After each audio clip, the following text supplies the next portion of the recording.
ఓం శ్రీ గురుభ్యో నమ. గం గణాధిపతే నమ. శ్రీమాత్రే నమ.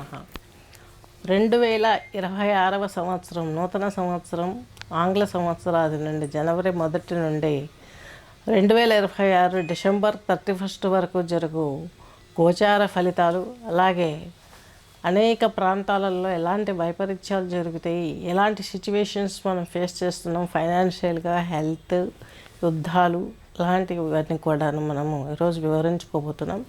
సామాజిక పరమైన వీడియోస్, అలాగే పర్సనల్ అరోస్కోప్ కూడా మనం చెప్పుకోబోతున్నాం. ఇందులో యోగా, అస్ట్రాలజీ, అలాగే మ్యూజిక్ థెరపీ కూడా ఇవ్వడం జరుగుతుంది. ఇంట్రెస్ట్ ఉన్న వాళ్ళు చక్కగా నేర్చుకోవడం కానీ, ఏదర్ ట్రీట్మెంట్ తీసుకోవడానికి కానీ ముందుకు వస్తే చక్కగా నేర్పించడం జరుగుతుంది.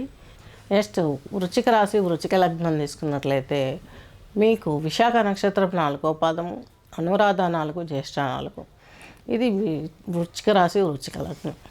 మీకు బృహస్పతి 2వ ఇంటి అధిపతి, అలాగే పంచమాధిపతి అష్టమంలో ఉన్నారు జూన్ 1 వరకు. ఈ జూన్ 1 వరకు అష్టమంలో ఉన్నటువంటి యొక్క బృహస్పతి మీకు చాలా వరకు ఇబ్బంది కలగజేస్తూ ఉంటాడు. సంతానం సెటిల్ కాలేదన్న మానసిక వ్యథలు ఉంటాయి. అలాగే పంచమంలో మీకు శని భగవంతుడు ఉన్నాడు, చతుర్థాధిపతి, తృతీయాధిపతి. ఇది పెద్ద ఇది కాదు, మంచి ఇది కాదు. ఎందుకంటే మీకు ఒక లక్ ఏంటంటే బృహస్పతి చక్కగాను మీకు ఆ స్థానాధిపతి అయిపోయాడు.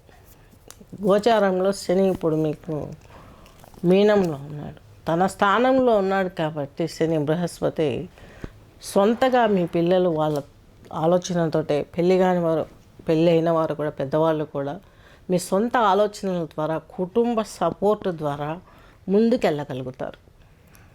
అష్టమంలో ఉన్న బృహస్పతిని ఎలా మనం ఇచ్చేయాలంటే ఈ యొక్క దత్తాత్రేయ స్తోత్ర పారాయణ చేయటం కానీ, అలాగే దత్తాత్రేయ స్వామి ప్రదక్షిణలు చేసుకోవటం కానీ, రావి చెట్టును ఇంట్లో పెంచి రావి చెట్టు, వేప చెట్టును పెంచి రోజు నీళ్లు పోయటం కానీ.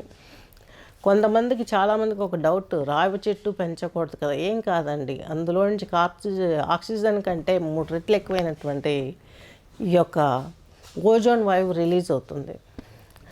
గర్భవతులు దాన్ని ప్రదక్షిణ చేయకూడదు, అక్కడ ఎక్కువ నిలబడకూడదు అంటారు. సంధ్యావందనాలు అవన్నీ చేసుకునే వాళ్ళు కూడా ఆ చెట్టు ఉంటే చాలా మంచిదంటారు. ఒకటి చూడండి, గుళ్ళల్లో మనుషులు తిరగరా, ప్రదక్షిణలు చేయరా రావి చెట్టుకు? మరి అప్రతిష్ట, అది మంచిది కాదు అనుకున్నప్పుడు గుడిలో ఎందుకు పెడతారు? గుడిలో అన్నీ మంచివే పెడతారు. కాబట్టి మనకు అదే ప్రామాణికం. ఆ ప్రామాణికంగా తీసుకొని అనఘావతిని, అంటే అనగా దత్త రూపాలే వాళ్ళిద్దరు. అనగాదేవి అంటే వేప చెట్టు, దత్తాత్రేయుడు అంటే ఈ యొక్క రావి చెట్టు. ఈ రెండు ఉండడం మూలంగా మనకు చాలా బ్లెస్సింగ్స్ దొరుకుతాయి. చాలా బాగుంటుంది లైఫ్. ఇది పెట్టి పూజ చేయండి, ప్రదక్షిణ చేయండి.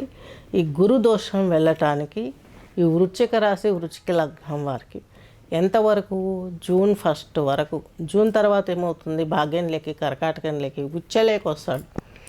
జూన్ నుంచి మీ ఇంటి వాతావరణం మొత్తం ఫుడ్స్లో మొత్తం మారిపోతుంది.